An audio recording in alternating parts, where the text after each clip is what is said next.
us through this. Have you ever noticed how police call takers sound like detectives? Fire call takers sound like smoke detectors, and EMS call takers sound like WebMD. But when the call doesn't fit neatly into one of those boxes, well, that's when the fun really starts. And by fun, I mean chaos. That's coming up next on TiPS, Today in Public Safety. Welcome to TiPS, Today in Public Safety, your go-to podcast for today's breaking stories and public safety news. Here's your host, Fletch, with today's tips. Welcome to TiPS, Today in Public Safety.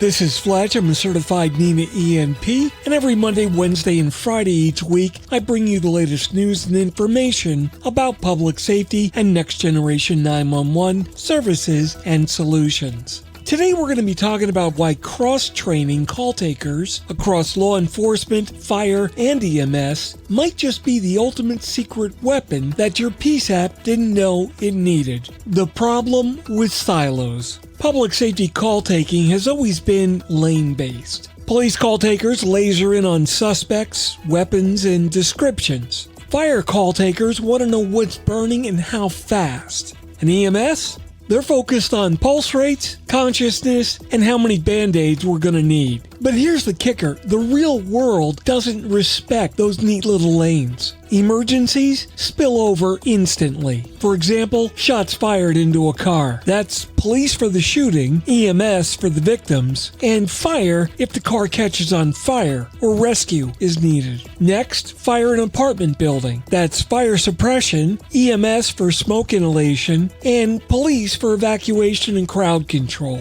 So the idea that one call taker can just pass the hot potato to another like it's gym class dodgeball, yeah, that doesn't always cut it. Why cross-training matters. Cross-training is like giving your call takers a Swiss Army knife. Instead of saying, hold on while I transfer you, they can triage across domains. That means faster response, fewer mistakes, and callers who don't feel like they're trapped in a customer service phone tree. And maybe, just maybe, it builds some empathy between disciplines. Fire gets a peek at what EMS deals with. EMS sees what police juggles. And everyone realizes, hey, we're all just juggling chainsaws here. The benefits. For call takers, it's a broader skill set, more engaging work, and less burnout from repeating the same script. After all, nobody signed up to be a robot. For agencies, it means better interoperability and resilience when short-staffed. And let's be real, short-staffed is the new normal. And for callers, it's faster help, less confusion, and more confidence that somebody actually has the wheel. It's a triple win, kind of like when the firehouse gets a new recliner that everyone can agree on. But let's be real, challenges exist. Look, I understand training isn't free, but neither is staffing. And unions? Well, they're not always thrilled about role expansion.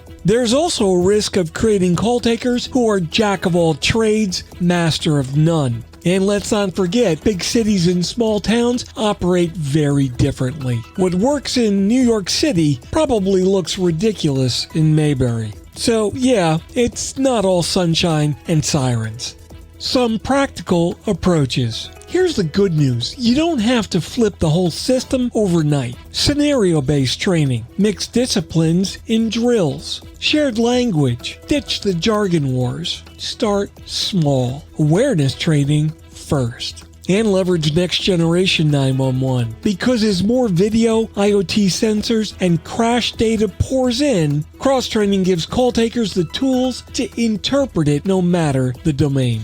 Cross-training is not about making everyone a superhero. It's about making the team stronger together. That wraps up this episode of TiPS, Today in Public Safety. I hope the podcast was educational for you and you learned something new. If you like what you heard today, please drop a like and be sure to tell your friends. And don't forget to leave a comment and let us know. If you've got any questions or want to suggest a topic of your own, just reach out to me at Fletch911 on social media. Who knows, maybe your idea will be the topic of a future podcast. Thanks so much for listening, and if you're in public safety, thanks for what you do every single day. This is Fletch. Take care. We'll catch you next time. You've been listening to TiPS, Today in Public Safety, your go-to podcast for today's breaking stories and public safety news. Hosted by Fletch and available every Monday, Wednesday, and Friday on 911tips.com. That's 911tips.com. Be sure to like and subscribe, and remember to join us each week for the latest on NG 911. I am Spider Harrison, the official 911 voiceover dude. Catch me on Sirius XM on various channels, including 90s on 9, the 10 spot, and on the Weekend Countdown on Hits 1. Or don't regret it for the rest of your life. Either way, I'm good.